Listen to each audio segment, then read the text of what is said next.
दोस्तों, हिंदू धर्म में श्रावण मास को बहुत ही महत्वपूर्ण माना गया है। इसे सावन के नाम से भी जाना जाता है।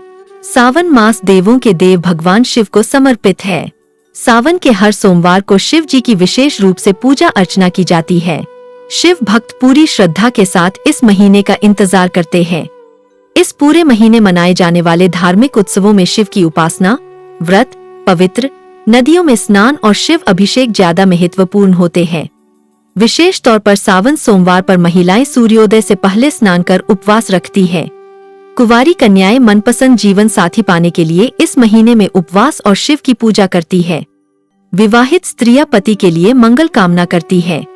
भारत देश में पूरे हर्षोल्लास के साथ सावन महोत्सव मनाया जाता है। सावन का महीना भगवान भोलेनाथ को अधिक प्रिय है। शास्त्रों में बताया गया है कि जो श्रद्धालु सावन के महीने में महादेव की सच्चे मन से आराधना करते हैं, भोलेनाथ उनको मन चाहा फल और कृपाशीर्वाद अवश्य देते हैं। इस महीने की एक खास बात यह है कि हर तरफ सुहावना मौसम, रिमझिम सी बरसात और हरियाली लोगों का मन मोह लेती है। भगवान भोलेनाथ को समर्पित सावन का महीना इस बार 14 जुलाई से शुरू हो रहा है और यह 12 अगस्त को समाप्त हो जाएगा। सावन के महीने में पहला सोमवार 18 जुलाई को है। इस दिन सावन के सोमवार का पहला व्रत रखा जाएगा। दूसरा सोमवार 25 जुलाई को, तीसरा 1 अगस्त को और चौथा और अंतिम सोमवार 8 अगस्त को है। तो इस सावन के महीने में कुल 4 सोमवार पड़ेंगे। श्रावण के महीने में शिव जी के लिए जो व्रत रखे जाते हैं, उनमें सोमवार का विशेष महत्व है।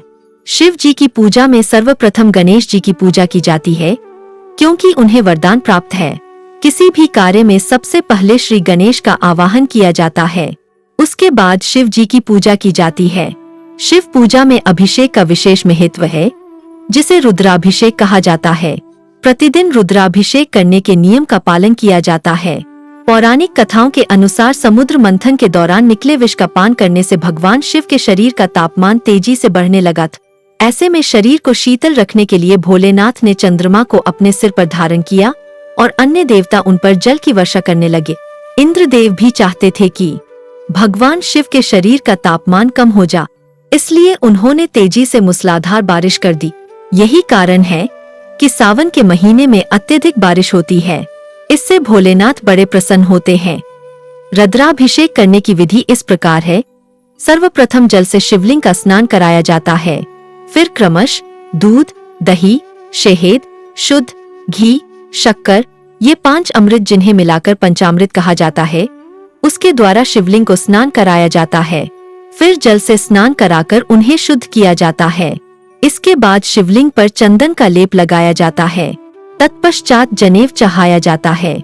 शिव जी पर कुमकुम और सिंदूर नहीं चढ़ाए जाते, उन्हें अभिर्पित किया जाता है। बेल पत्र, अकाव के फूल, धतूरे का फूल और फल चढ़ाए जाते हैं। शमी पत्र चढ़ाया जाता है। धतूरे और बेलपत्र से शिव जी को प्रसन्न किया जाता है।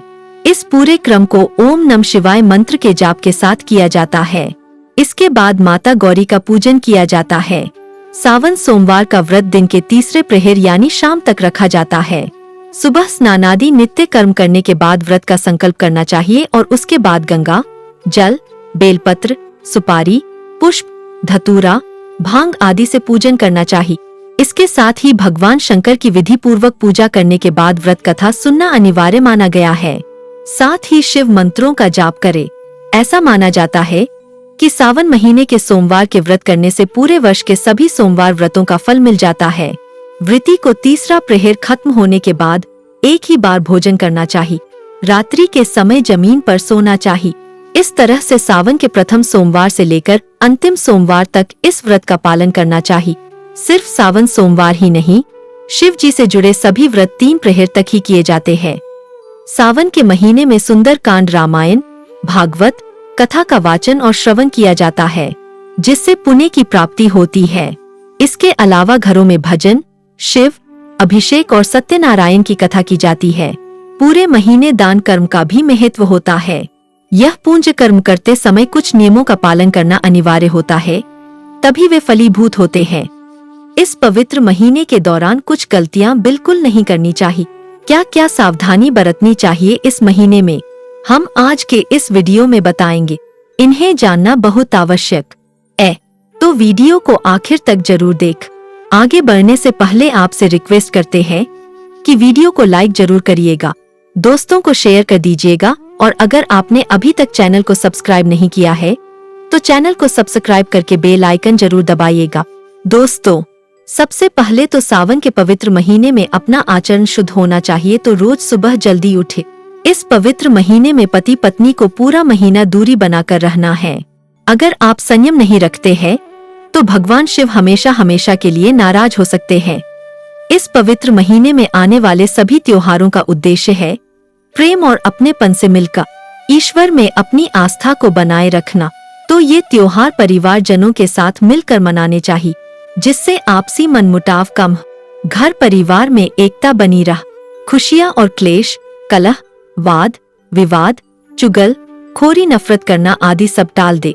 इस महीने में घर में रोना धोना नहीं चाहिए, खुश रहना चाहिए। इससे भगवान शिव को खुशी मिलती है, वे कृपाशीर्वाद बरसाते हैं। घर को साफ सुथरा रखे।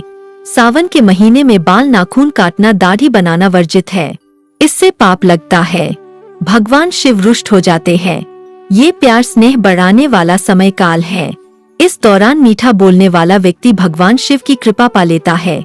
वो व्यक्ति जीवन की मुश्किलों पर आसानी से विजय पा लेता है, क्योंकि उसके सिर पर भगवान शिव का आशीर्वाद बन जाता है। सावन में जितना हो सके गरीबों की सेवा करे, भंडारा कराए, दान धर्म करे, गरीबों में कपड़े आदि बातें। जितना आप दान धर्म का कर्म करेंगे उससे अनंत गुना लाभ भगवान शिव से मिल जाते हैं। सावन के इस पवित्र महीने में किसी याचक को खाली हाथ न जाने दे। गरीबों को भोजन कराए, जानवरों को खाना खिलाए। न जाने किस रूप में भगवान शिव आपकी परीक्षा लेने धरती पर आ जाए। ईश्वर भक्ति व्रत पूरे विधिवत और नियमों का पालन करते हुए करे। छोटी छोटी गलतियों के कारण आपका व्रत टूट सकता है, इससे शिवजी नाराज हो सकते हैं। क्या सावधानियां बरतनी चाहिए इस दौरान, आइए जानते हैं। दोस्तों, आप जहां भी महादेव शिव की आराधना कर रहे हैं, जहां उनकी प्रतिमा या शिवलिंग स्थापित है, वहां भूलकर भी चप्पल जूते लेकर न जा। ऐसी जगह या मंदिर में नंगे पांव ही प्रवेश करना चाहिए। जहां तक हो सके चमड़े के जूते तो इस महीने में पहनने ही नहीं चाहिए, ये अशुद्ध रहते हैं, इनसे देवशक्ति नाराज होती है। मासिक धर्म के दौरान महिलाएं पूजा न करे, भगवान की प्रतिमा को स्पर्श न करे, घर के मंदिर में या बाहर के मंदिर में प्रवेश न करे। इस दौरान आप मानस पूजा कर सकती है, मन में मंत्र जाप कर सकती है, उपवास रख सकती है। ऐसे समय में तुलसी में पानी भी नहीं देना चाहिए, इससे तुलसी का पौधा भी सूख सकता है। सावन हरियाली का मौसम है, यही हरियाली शिव जी को अत्यंत पसंद आती है, इसलिए पेड़ पौधों को काटने से बचना चाहिए। दोस्तों, शिवलिंग की पूजा करने से सकारात्मक ऊर्जा का प्रवाह बना रहता है, इससे घर में खुशहाली बनी रहती है। जहाँ शिवलिंग स्थापित होता है वहाँ पर सकारात्मक शक्तियाँ सक्रिय रहती है। शिवलिंग से हर वक्त ऊर्जा का संचार होता रहता है, इसलिए शिवलिंग पर जल धारा हमेशा होनी चाहिए, जो ऊर्जा को शांत रखती है। कुछ लोग अपने घर में शिवलिंग स्थापित करते हैं पर नियमित पूजा नहीं करते, जल नहीं चाहते या कभी कभार जब समय मिले तब जलाभिषेक करते हैं। एकदम गलत बात है। अगर आप नियमित जल चढ़ा नहीं सकते तो आप अपने घर में शिवलिंग स्थापित कभी न करें। गरुड़ पुराण में वर्णित है, इससे घर में विनाश होता है। दोस्तों, अक्सर हम पूजा विधि की सामग्री घर में लाकर रख देते हैं। सारी सामग्री फूल, तुलसी, पत्र आदि साथ होते हैं और कभी कभी अनजाने में उसमें से हर चीज हर भगवान पर चढ़ा देते हैं। इसमें जान लेना आवश्यक है कि इसके भी कुछ नियम बताए गए हैं। कुछ चीजें कुछ भगवानों को अर्पित नहीं की जाती है, जैसे तुलसी और महादेव का बैर माना जाता है। शिव जी पर तुलसी, हल्दी, कुमकुम नहीं चढ़ाए जाते।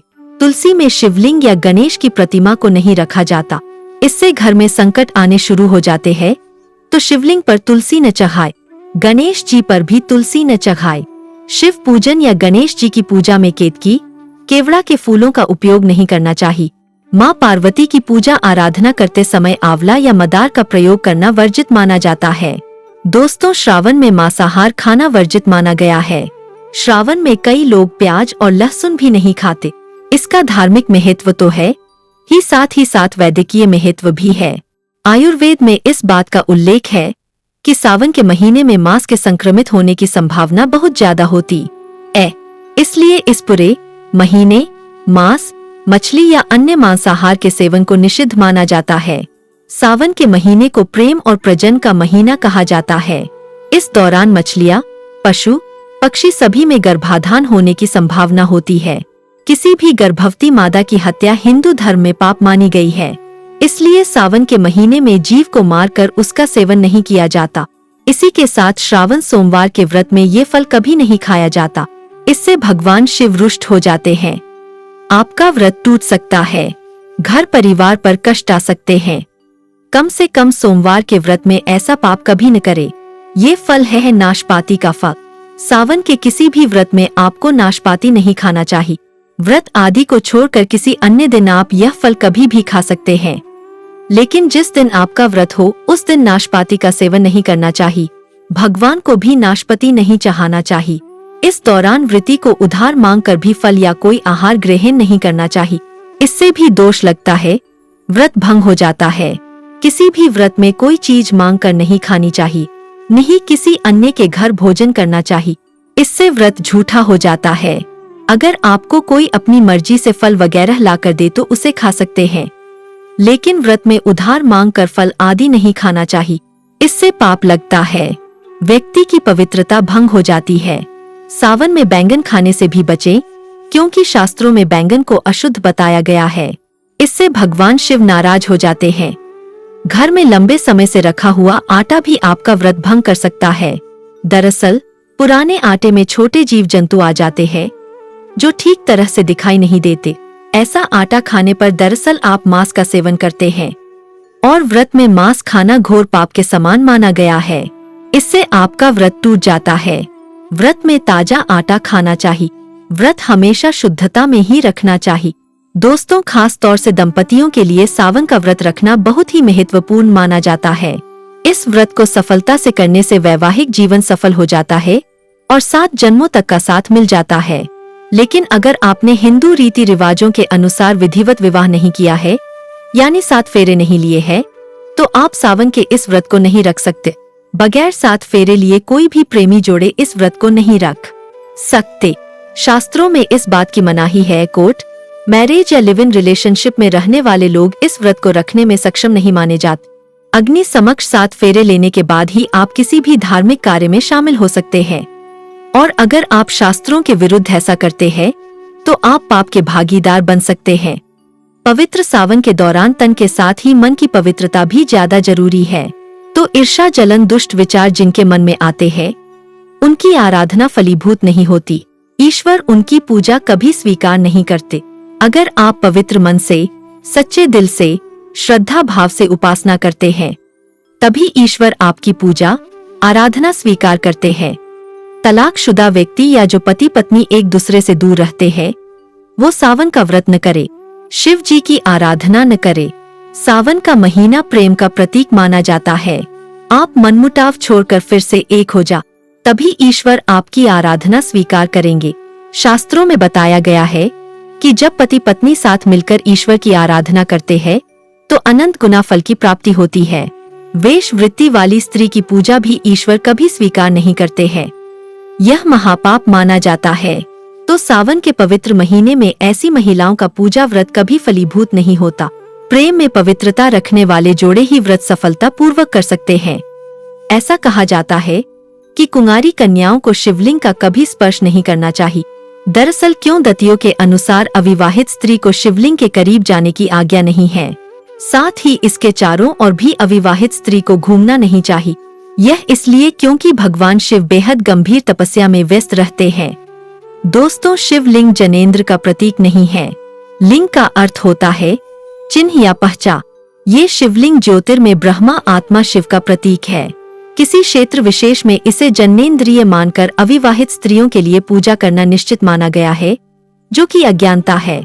शिवलिंग केवल पूजा करने के लिए नहीं है, शिव बनने की उत्प्रेरणा के लिए है। तो कुंवारी लड़कियां इस व्रत को जरूर रखें। इससे उन्हें महादेव जैसे पति की प्राप्ति अवश्य होती है। सावन सोमवार के व्रत और इस दौरान किए जाने वाले अन्य व्रत बहुत ही शुभ फलदायी होते हैं। केवल नियम पूर्वक इन्हें करें। भगवान भोलेनाथ आपकी भक्ति से जरूर प्रसन्न होंगे। आपको धन धान्य सुख समृद्धि से लाभान्वित करेंगे।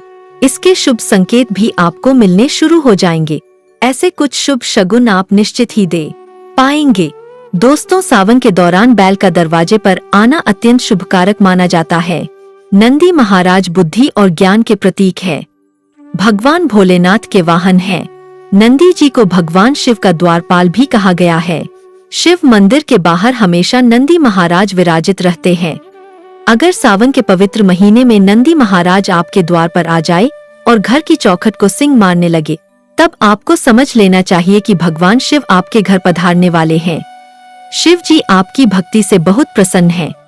आपके घर में खुशियां आने वाली है, संपन्नता आने वाली है, तो घर आए नंदी महाराज को तिलक लगाकर मीठा भोग जरूर खिलाए। सावन के दौरान आपको सपने में अगर शिवलिंग दिखे, भगवान शिव दिखे या आप उनकी पूजा करते दिखे तो समझ जाएं कि शिव जी आप पर असीम कृपा बरसाने वाले हैं। आपके जीवन की परेशानियों का अब अंत होने वाला है। सावन में नीलकंठ पक्षी अगर आपके घर के छत पर आकर बैठ जाए तो ये बहुत ही बड़ा शुभ संकेत है। नीलकंठ भगवान शिव का ही एक नाम है और नीलकंठ पक्षी को उनका प्रतीक माना जाता है। ऐसे में समझ जाए कि महादेव की कृपा पात्र व्यक्ति आप बन गए हैं। कहते हैं श्री राम ने इस पक्षी के दर्शन करने के बाद ही रावण पर विजय प्राप्त की थी। सावन के पवित्र महीने में घर में या घर के अहाते में काला सांप निकाल आए तो इसे भी एक शुभ संकेत माना जाता है। यह भगवान शिव के आगमन का संकेत है। उसे हानि न पहुँचाए। दोस्तों, जिनकी भक्ति से महादेव प्रसन्न होते हैं, उन्हें वे खास अवसर पर अपने दर्शन देते हैं। तो विधि विधान से व्रत उपासना करके सावन मनाएं और भगवान शिव की कृपा से अपने जीवन के दुख दर्द से निजात पाए।